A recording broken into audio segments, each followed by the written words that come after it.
اس کے بعد وہ ہمیں آسمان کی طرف لے کر چل پڑے۔ نماز میں کئی گنا ثواب کا اضافہ۔ اس مسجد کی ایک اہم فضیلت یہ بھی ہے کہ اسلام کے اہم ترین رکن نماز کا اجر و ثواب اس مسجد میں کئی گنا بڑھا دیا جاتا ہے، جو اس بات کی دلیل ہے کہ اللہ تعالیٰ کے نزدیک اس مسجد کا مقام و مرتبہ دیگر مساجد کے مقابلے میں ایک امتیازی شان رکھتا ہے۔ حضرت ابو ذر رضی اللہ عنہ فرماتے ہیں، ایک مرتبہ ہم رسول کریم صلی اللہ علیہ وسلم کے پاس بیٹھے تھے، اس موضوع پر گفتگو کر رہے تھے کہ آیا رسول اللہ صلی اللہ علیہ وسلم کی مسجد یعنی مسجد نبوی کی فضیلت زیادہ ہے یا بیت المقدس والی مسجد کی؟ تو چنانچہ یہ باتیں سن کر رسول اللہ صلی اللہ علیہ وسلم نے ارشاد فرمایا، میری مسجد میں پڑھی جانے والی ایک نماز اس مسجد اقصی کی 4 نمازوں سے افضل ہے، اور وہ نماز کی جگہ تو بہت خوب ہے، لیکن ان قریب ایک ایسا زمانہ آئے گا کہ لوگوں کو اگر اپنے گھوڑے کی ایک لگام کے برابر بھی کوئی ایک ایسی جگہ مل جائے جس سے وہ مسجد اقصی کی زیارت کر سکے تو ان کے نزدیک یہ زیارت پوری دنیا سے بہتر ہوگی۔ اللہ اکبر۔ یہ حدیث نبی کریم صلی اللہ علیہ وسلم کی نبوت کی نشانیوں میں سے اور پیشن گوئیوں میں سے ہے۔ اس میں آپ نے اس بات کی طرف اشارہ فرما دیا کہ ایک وہ وقت آئے گا کہ جب مسلمانوں کے دلوں میں اس مسجد کی قدر و قیمت بہت بڑھ جائے گی۔ اس مسجد کے بارے میں دشمنان اسلام کی عداوتیں بہت بڑھ جائیں گی۔ ان کی عداوتوں کی وجہ سے مسلمان اس مسجد کے لیے ترسیں گے، حتیٰ کہ یہ انسان سوچے گا کاش مجھے اگر گھوڑے کی ایک لگام باندھنے جتنی بھی جگہ مل جاتی جہاں سے میں مسجد اقصی کو دیکھ لیتا، تو وہ اس خوشی کو دنیا بھر کی خوشیوں سے بہتر سمجھے گا۔ تمام انبیاء کرام علیہ السلام کے اجتماع گاہ۔ ایک طویل حدیث میں ہے کہ حضرت ابو ہریرہ رضی اللہ عنہ نے روایت کیا ہے کہ نبی کریم صلی اللہ علیہ وسلم نے اسی مسجد میں سب انبیاء علیہ السلام کی ایک نماز کی امامت کروائی۔ حدیث کے کچھ الفاظ اس طرح ہیں، نماز کا وقت آیا تو میں نے ان کی امامت کروائی۔ دجال سے محفوظ جگہ۔ مسجد اقصی ایک ایسی پاکیزہ سرزمین میں واقع ہے جہاں کانا دجال کبھی داخل نہیں ہو سکے گا، جیسا کہ حدیث میں فرمان نبی صلی اللہ علیہ وسلم ہے کہ وہ دجال ساری زمین کا چکر لگائے گا مگر حرم اور بیت المقدس میں داخل نہیں ہو سکے گا۔ مسجد اقصی میں نماز گناہوں کی معافی کا سبب۔ سیدنا عبداللہ بن عمر رضی اللہ عنہ بیان کرتے ہیں کہ رسول اللہ صلی اللہ علیہ وسلم جب سلیمان بن داؤد علیہ السلام بیت المقدس کی تعمیر سے فارغ ہوئے تو انہوں نے اللہ سے 3 دعائیں کی کہ یا اللہ میرے فیصلے تیرے فیصلے کے مطابق بالکل درست ہوں۔ نمبر 2، یا اللہ مجھے ایسی حکومت عطا فرما کہ میرے بعد کسی کو ایسی حکومت نہ ملے۔ نمبر 3، یا اللہ جو آدمی اس مسجد بیت المقدس میں صرف نماز پڑھنے کے ارادے سے آئے وہ گناہوں سے اس طرح پاک ہو جائے جیسے وہ اس 3 گناہوں سے پاک تھا جب اس کی ماں نے اسے پیدا کیا۔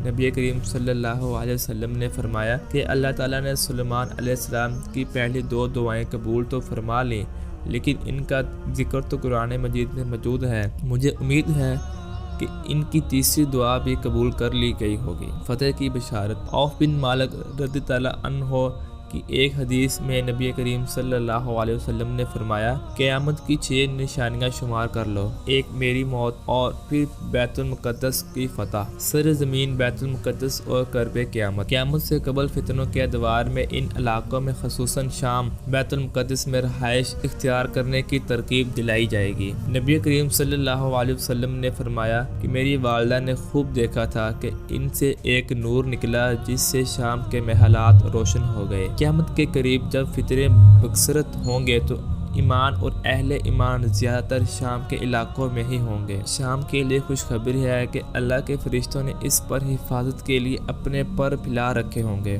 فتنوں کے زمانے میں اہل اسلام مختلف علاقوں میں مختلف جماعتیں اور لشکر ہوں گے۔ اس دور میں آپ صلی اللہ علیہ وسلم نے شام اور اہل شام کے لشکر کو اختیار کرنے کی ترغیب دلائی کیونکہ اس دور میں ان کی حفاظت اور ان کی ذمہ داری اللہ تعالیٰ نے لی ہوگی۔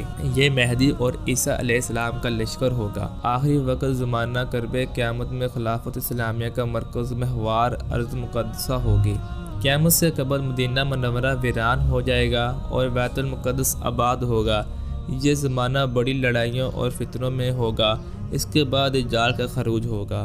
دجال کا فتنہ اس امت کا بہت بڑا فتنہ ہے، اس سے ہر نبی نے اپنی قوم کو ڈرایا ہے، مگر دجال 4 مقامات پر داخل نہیں ہو سکے گا: مکہ المکرمہ، مدینہ المنورہ، بیت المقدس، مسجد اقصی، طور۔ حضرت عیسیٰ علیہ السلام کا نزول بھی انہی علاقوں دمشق کے مشرق میں سفید پہاڑ کے پاس ہوگا۔ حضرت عیسیٰ علیہ السلام دجال کو باب لد کے پاس قتل کر دیں گے۔ باب لد فلسطین کے علاقے میں بیت المقدس کے قریب ہے، جس پر اسرائیل غاصب نے قبضہ کیا ہوا ہے۔ فتنہ یاجوج ماجوج کی ہلاکت اور انتہا۔ فتنہ یاجوج ماجوج کی ہلاکت اور انتہا بھی بیت المقدس کے قریب جبل الخمر کے پاس ہوگی۔ قیامت اس وقت تک قائم نہیں ہوگی جب تک یہودیوں کو صفحہ ہستی سے مٹا نہ دیا جائے۔ قیامت سے پہلے یہ وقت ضرور آئے گا کہ مسلمان یہودیوں کو چن چن کر قتل کریں گے، حتیٰ کہ اگر کوئی یہودی کسی درخت یا پتھر کے پیچھے چھپے گا تو وہ بول اٹھے گا کہ اے مسلمان، میرے پیچھے یہودی چھپا ہوا ہے، اسے آ کر قتل کر دو۔